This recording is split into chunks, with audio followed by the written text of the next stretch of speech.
정말 웬만하면 이런 이야기를 안 하는데 항상 성가대 찬양의 은혜를 받는데 오늘은 그런 생각을 했어요.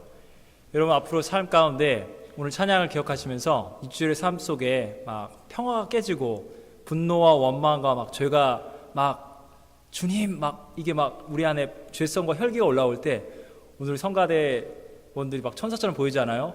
내 마음의 한 노래에서 그 찬양을 여러분 앞에서 왜 이러세요 하시면서 찬양을 들으시면서 주일날 찬양 받고 은혜 받을 때는 좋았는데 이게 내가 가야 할 진리지, 내가 왜 화를 내고 있지, 내가 왜 죄를 짓고 있지?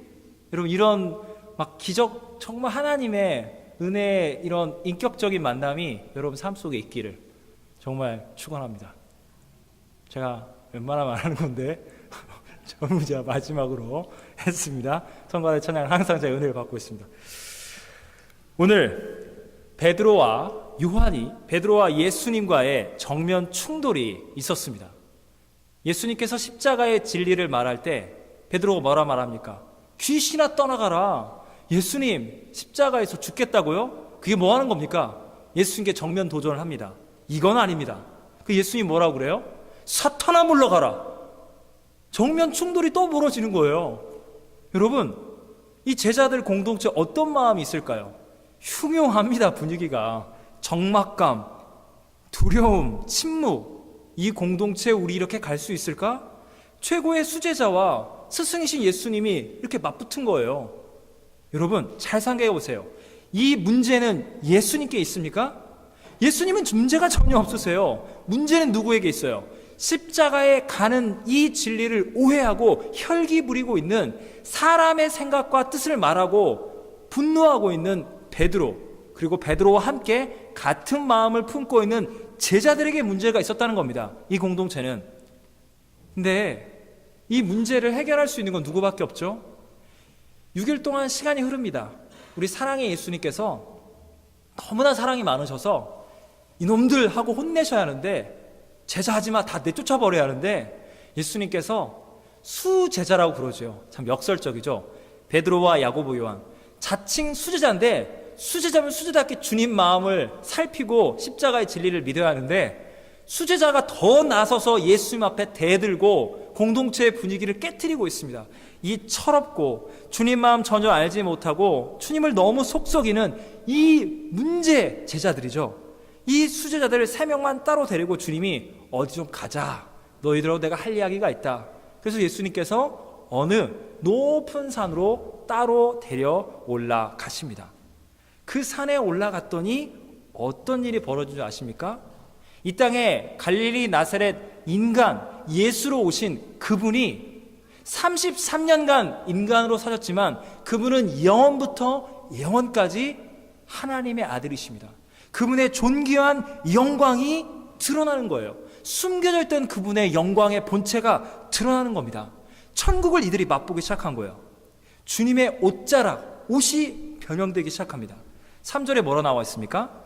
그 옷이 광채가 나며 세상에서 빨래하는 자가 그렇게 희게 할 수 없을 만큼 매우 희어졌더라. 하나님 나라의 지극히 무한한 영광을 지금 베드로와 제자들이 솔직하게 인간적으로 기록하고 있는 거예요. 어떻게 해요? 이 영광의 본체가 너무나 휘황찬란해서 이걸 어떻게 표현할까? 이건 빨래터에 가서 가장 빨래라면 반득반득 광채가 나는 그런 느낌이랄까? 여러분 이게 유식한 표현인가요? 아니잖아요. 베드로, 야고보, 요한, 예수님의 제자들 로마 제국 황제의 영광 보았나요? 예루살렘 성전의 영광도 제대로 보지 못했어요.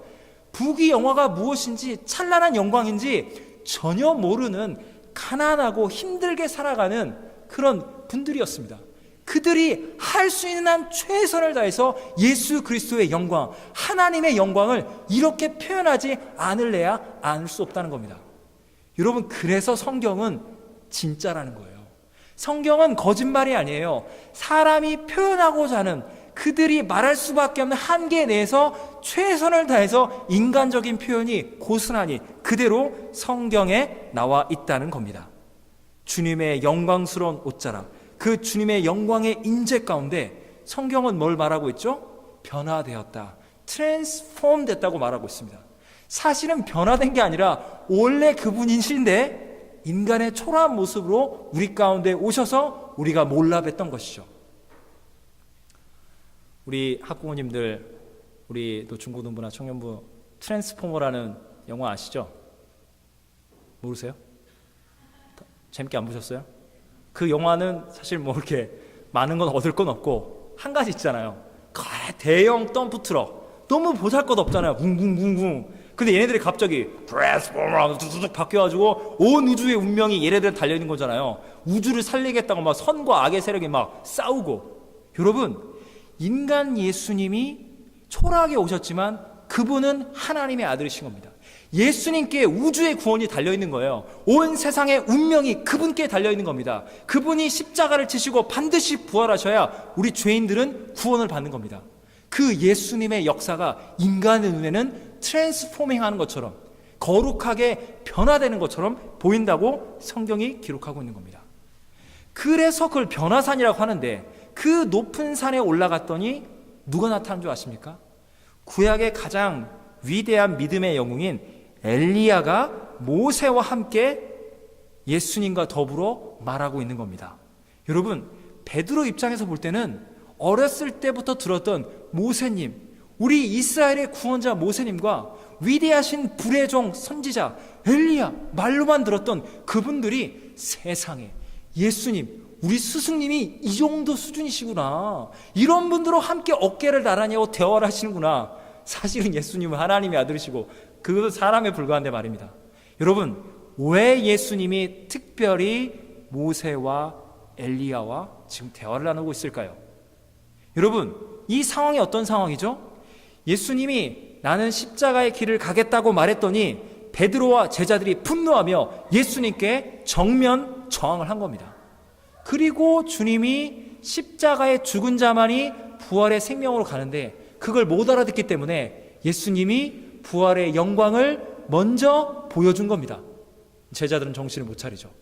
그런데 왜 모세와 엘리야일까요?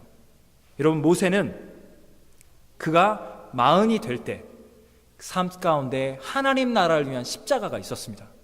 내가 주님의 은혜 가운데 여호와의 은혜로 이 왕궁에서 양자로 입양돼서 갈대 상자에 숨겨져서 살아남았지만 나의 동족, 사랑하는 동포 유대인들이 피라미드다, 스핑크스다 이런 우상을 만들다가 중노동에 일개미처럼 죽어가는 걸 보면서 마음에 십자가를 느낍니다. 내가 이들을 위해서 무엇을 할까? 그래서 이집트 관리를 쳐 죽입니다. 이스라엘 동포를 괴롭히기 때문에. 그런데 그 다음 날 어떤 일이 벌어집니까? 동족들이 싸우길래 왜들 싸우십니까? 했더니 이스라엘 동포가 이렇게 말합니다. 누가 너를 우리의 재판관으로 세웠느냐? 모세는 마음에 큰 상처를 입고 이 십자가를 주님, 저는 감당할 수 없습니다. 80 노인이 될 때까지 광야에서 양치기 목동으로 있습니다. 근데 하나님이 나타나시는 거예요. 모세야, 모세야, 너가 젊었을 때 꿈꿨던 하나님 나라를 위한 그 십자가를 품지 않았느냐? 그 십자가를 너는 지고 가거라.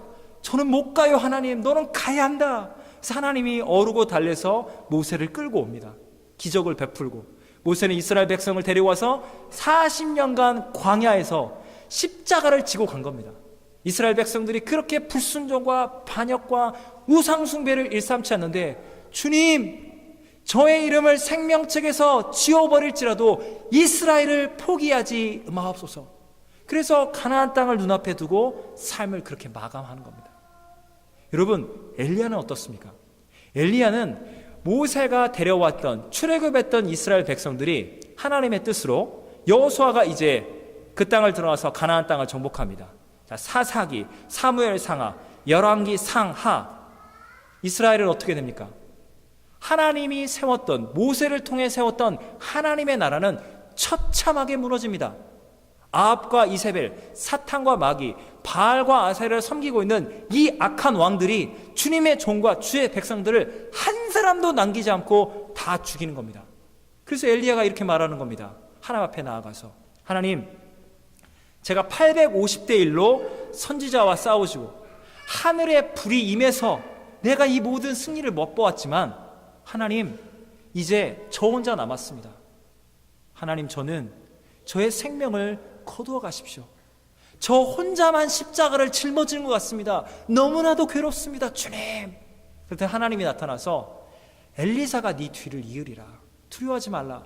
바라게 무릎 꿇지 않은 7천의 용사가 있도다. 엘리야야 수고하였도다. 고맙도다. 그리고 엘리야는 어떻게 되죠? 병거 타고 하늘에 올라가잖아요. 예수님의 부활과 승천을 미리 보여준 게 바로 엘리야였던 겁니다. 모세와 엘리야는 예수님을 알지 못했지만 그들의 삶은 십자가와 부활의 생명의 능력을 삶으로 고난 중에 보여준 거예요. 그들은 지금 삶은 너무나도 어렵고 고난 중에 있었지만 눈물로 삶을 보내야만 했지만 그들은 지금 어디에 있다고요? 천국에서 하나님 보좌에서 우리 예수님과 하나님과 성령님과 하나님 나라의 영광과 승리 함께 주님과 함께 왕노릇을 하고 있다는 겁니다. 십자가를 두려워하지 말라. 그들에게 이렇게 승리의 면류관이 영원한 면류관이 주어진다는 거예요. 주님은 그것을 보여주고 있는데 제자들은 전혀 못 알아듣고 있습니다. 베드로가 뭐라는 줄 아십니까? 랍비님, 하나님의 아들인지도 못 알아봐요. 랍비님, 스승님, 우리가 여기가 참 좋습니다. 우리가 여기다가 초막셋을 하나 짓지요. 하나는 우리 스승님을 위해서, 하나는 모세를 위해서, 하나는 엘리야를 위해서 여기 짓고 천국에서 영원히 이 기쁜 곳에서 영원히 누리지요. 십자가의 고난, 치열한 삶의 현실, 아이고 가고 싶지 않습니다. 여기가 좋사옵나이다. 여러분, 성경이 뭘 보여준 줄 아십니까? 베드로는 십자가의 고난을 앉으면서 부활의 영광을 맛보니까 너무 좋은 거예요. 비몽사몽간에 무슨 말을 하는지도 모른다고 성경이 말하고 있습니다. 6절을 보십시오. 그들이 몹시 무서워함으로 그가 무슨 말을 할지 알지 못함이더라. 여러분, 죄인인 그들이 하나님의 영광에 존전 앞으로 나아갑니다. 그 영광 앞에 압도되어 황홀궁에 빠져서 대체 무슨 말을 하고 있는지, 주님이 웬 무슨 의도로 이거 있는지 전혀 못 알아듣고 있는 그때에 누가 나타나십니까? 하나님의 아들 예수님의 아버지이신 하나님이 이렇게 나타나십니다. 7절에 보시면 구름이 와서 마침 그들을 덮으며 구름 속에서 소리가 나되, 하나님이 지금 직접 베드로와 야고보, 요한 앞에 직접 나타나시면 어떻게 됩니까? 십자가의 진리를 부정하는 이 불순종과 반역과 이 교만하기 짝이 없는 죄인들은 하나님이 직접 나타나면 그 영광의 임재 앞에 다 타들어가 죽습니다. 하나님이 그들을 불쌍히 여기사 구름으로 덮으시는 거예요. 하나님의 영광을. 그리고 그 구름 사이에 하나님이 안타까운 마음으로 이렇게 말씀하시는 겁니다. 얘들아, 이 예수는 나의 사랑하는 친아들 하나밖에 없는 독생자이니 내가 세상 가운데 보냈으니 너희는 제발 내 아들 예수의 말을 들으라 라고 구름 속에 하나님이 직접 나타나서 말씀하시는 겁니다. 하나님이 이 세상을 구원할 수 있는 유일한 길로 아들 예수님을 보내신 거예요. 아들 예수님이 죄인 된 우리를 위하여, 이 악한 세상을 위하여 십자가를 지시고 우리의 죄의 문제를 해결할 때만이 우리에게 구원이 있는데, 아버지의 뜻에 순종해서 아들이 그 이야기를 했는데 세상 안 믿는 사람도 아니고 로마 황제도 아니고 바리새인 사두개인 그런 악한 기득권도 아니고 내 아들 예수의 제자라면서 베드로야, 야고보야, 요한아, 제발 좀 너희가 나를 사랑하느냐?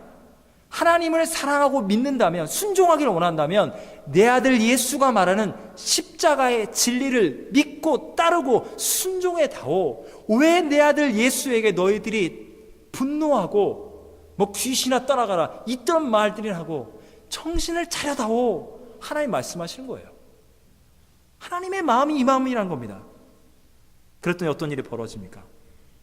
8절에 문득 돌아보니 아무도 보이지 않고 오직 예수와 자기들 뿐이었더라. 비몽사몽간에 모세도 만나고 엘리야도 말르고 하나님의 영광의 임재를 경험했는데 정신을 탁 차리고 나니 모든 게 다 사라지고 누구만 남아있다고요? 자기들 곁에 오직 예수님만 남아있더라. 여러분, 베드로의 문제가 뭐였습니까? 베드로는 예수님이 십자가를 지시겠다 하니 두려워 떠는 거예요. 십자가가 뭡니까? 로마 제국의 공개 처형을 받는 거 아닙니까? 십자가에 못 박혀서 몇 날 며칠 피를 흘려 죽어가면서 나는 저렇게 죽으면 안 되겠어. 로마 제국에 저항하면 저렇게 비참하게 죽는 거야. 아니 그런데 예수님이 십자가에 죽겠다고요? 스승이 십자가에 죽으면 제자들도 전부 다 십자가에 죽는 겁니다. 말이 됩니까? 예수님 절대로 가시면 안 되는 겁니다. 이거는 하나님 나라를 위해서 전혀 이거 하나님 뜻 아닙니다. 이것은 마귀 사탄의 뜻입니다. 예수님 정신 차리세요 라고 말하면서 십자가를 통해서 오는 부활의 영광을 베드로가 잠깐 맛보니 너무 좋아하는 거예요. 나는 영원히 이곳에 있을래요. 주님과 함께, 모세님과 함께, 엘리야님과 함께. 이 베드로는 십자가라는 고난의 그 죽음의 현상, 그리고 부활의 생명의 이 기적 앞에 본질을 깨닫지 못하고 있는 겁니다. 십자가라면 그저 두려워 떨고 있고 부활이라면 무조건 좋은 거예요. 부정적인 건 너무너무 싫은 거고 긍정적인 건 너무너무 좋은 거예요.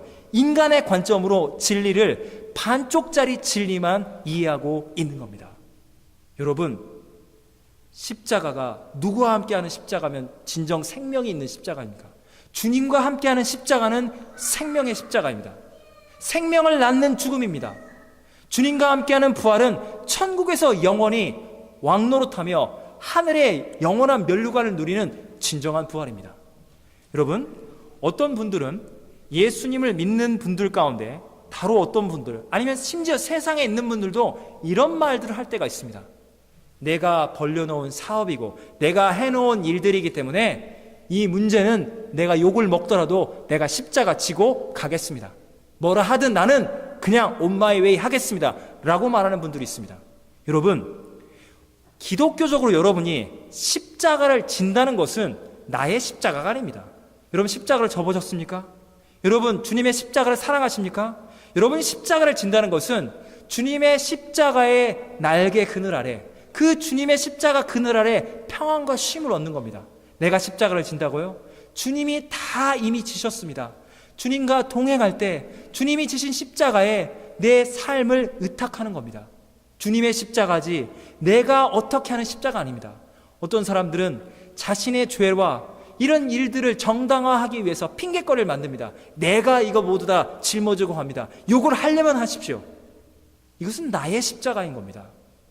여러분, 세상에 많은 사람들도 십자가다, 희생양이다 이런 말들을 합니다. 성경을 그렇게 싫어하면서 가장 중요한 문제, 인간의 욕망과 죄의 문제가 나타나면 그 모든 걸 덮기 위해서 내가 십자가를 집니다. 욕을 하십시오. 내가 희생양이 되겠습니다. 이런 말들이 됩니다. 여러분, 주님과 함께하는 십자가만이 진짜 십자가입니다. 많은 사람들은 부활을 좋아합니다. 지금 베드로 보십시오. 영원히 생명을 가지고 영원히 죽지 않고 살 수 있다면 얼마나 좋을까? 여러분, 예수님과 함께하지 않고, 정확히 말씀드린다면 예수님의 십자가의 보혈로 죄 사함을 받지 않고 영원히 죽지 않은 영광을 누린다면 거기가 어딘 줄 아십니까? 거기가 바로 지옥입니다. 요한복음 5장 29절을 보십시오. 선한 일을 행한 자는 생명의 부활로, 악한 일을 행한 자는 심판의 부활로 나오리라. 주님과 함께하는 부활만이 진짜 부활입니다. 사랑하는 여러분, 십자가와 부활을 현상으로 보지 마십시오. 그렇다면 우리는 주님을 인격적으로 아직 못 만난 겁니다. 주님을 만난 사람은 십자가와 부활을 예수님과 함께하는 십자가, 예수님이 다 이미 지시고 승리하신 십자가, 예수 그리스도와 영원히 사는 그 진리, 그 천국의 복음을 기뻐합니다. 사랑하는 여러분, 우리는 주님의 십자가와 함께 우리 죄악된 본성은 날마다 죽는 겁니다. 내 죄는 주님의 십자가와 함께 날마다 죽습니다. 그러나 나는 예수님과 함께하기 때문에 그 십자가의 길을 갈 때마다, 십자가 앞에 엎드려 회개할 때마다 부활하신 주님과 함께 새 생명을, 천국의 영광을 이미 미리 맛보아 주님을 찬양하게 되어 있는 것입니다. 여러분, 이것이 바로 기독교 신앙의 본질입니다. 사랑하는 여러분, 주님이 십자가의 길로 우리를 부르신다면 우리는 두렵습니다. 우리는 주님 이거 감당 못합니다 라고 합니다. 그러나 주님이 함께 하십니다. 그 십자가 길로 들어가십시오. 거기에 부활의 생명이 있고 주님의 영원한 영광이 있습니다. 오늘 8절 말씀 우리 모두 이렇게 한번 삶에 적용해 보십시오. 우리 이민 생활에 돌아보니 고생을 통해서 얻었던 기쁨도 있고, 때로는 모든 것을 빼앗겼던 슬픔이 있고, 이렇게 사업도 잘하고 직장도 공부도 열심히 해서 얻었던 성취가 있고, 때로는 이루지 못한 아픔, 실패가 있고, 얻은 영광이 있고, 참 어쩔 수 없던 고난을 받던 모든 삶 중에 돌아보니 십자가보다, 부활보다 무엇이 크게 보인다고요? 오직 예수님과 함께 했던 십자가, 오직 예수님과 함께 했던 부활, 오직 예수님이 나의 고난 중에, 나의 영광 중에 예수님이 나를 이끄셨구나. 아무도 보이지 않고 오직 예수님만이 보이는 저와 여러분이 되기를 축원합니다. 사랑하는 여러분, 여러분 인생 가운데 닥쳐야 할 어쩔 수 없는 고난, 죄의 문제, 고통의 문제들이 있습니다. 그러나 그 어떤 것보다도 예수님이 비할 길 없는 저 우주의 태양보다 더 크게, 주님이 위대하게, 실제로 위대하신 하나님의 아들이 더 크게 보이시길 바랍니다. 여러분이 얻었던, 잠시 누렸던 영광과 성취감과 기쁨보다 주님과 함께 십자가를 졌던 이 영적인 기쁨과 영적인 영광이 우리가 잠깐 누리는 인간적인 승리와 성취보다 훨씬 더 위대하고 존귀하고 영원한 것으로 볼 수 있는 믿음의 눈이 여러분에게 열려지기를 예수 그리스도의 이름으로 축원합니다. 기도하시겠습니다. 사랑과 은혜의 하나님 아버지, 주님을 찬양합니다. 주님, 베드로는 십자가는 그렇게 지길 원치 하며 주님께 혈기를 부리며 십자가의 길 가시는 주님을 사탄과 마귀, 인간의 욕망에 붙잡혀 방해하였습니다. 그러나 변화산상에 주님 보여주신 부활의 영광, 하나님 나라의 영원한 승리를 맛보니 그곳에 초막 짓고 주님과 함께 영원히 거하고 싶다고 말합니다. 주님, 우리 안에 이렇게 철없이 주님의 속을 썩이고 있는 베드로와 같은 모습이 우리 안에 있는지 주님 앞에 회개합니다. 주여, 우리의 눈을 열어 주옵소서. 우리의 삶 가운데 예수님만이 크게 보여주시옵소서. 십자가의 길이어도 주님과 함께하는 그 길이라면 담대히 믿음으로 가겠습니다. 나의 영광이 아니라 주님의 부활의 영광, 주님의 승리를 찬양하겠습니다. 영원부터 영원까지 예수님과 함께하며 예수의 증인이 되며 예수님이 이 세상 그 어떤 것보다 영광과 고난, 실패와 승리, 죽음과 생명 그 어떤 것보다 예수 그리스도를 크게 바라보며 그 주님의 임재 앞에 주님과 함께하는 동행의 이 승리의 복음, 영광의 복음, 십자가 복음을 찬양하는 영적인 크리스찬, 구원받은 주의 백성들, 주님의 십자가 군병들 다 되게 해가실 것을 예수님의 이름으로 기도합니다. 아멘.